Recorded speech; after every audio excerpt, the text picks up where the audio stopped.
নবাব সিরাজউদ্দৌলাকে হত্যার মাধ্যমে এবং তাকে ক্ষমতাচ্যুত করার মাধ্যমে বাংলার স্বাধীনতা অস্তমিত হয় এবং বাংলার ভাগ্যে আকাশে দুর্যোগের ঘনঘটা ওঠে। তখন বাংলার মায়েরা শত শত বছর ধরে কান্না করেছে মহান সৃষ্টিকর্তার কাছে সুসন্তানের জন্য, যে সন্তানেরা তাদেরকে স্বাধীনতা এনে দিতে পারে।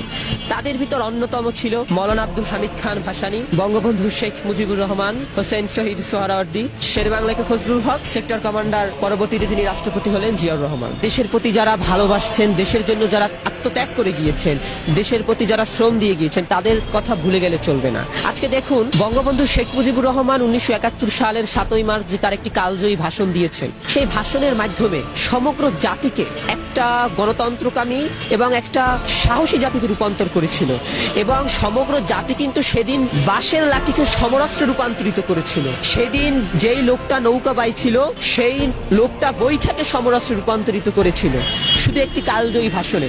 এবং বঙ্গবন্ধু শেখ মুজিবুর রহমান কিন্তু তার জীবনের যৌবন সবকিছু কারারই লৌহ কপাটে দান করে দিয়েছিল এই দেশের মানুষের জন্য।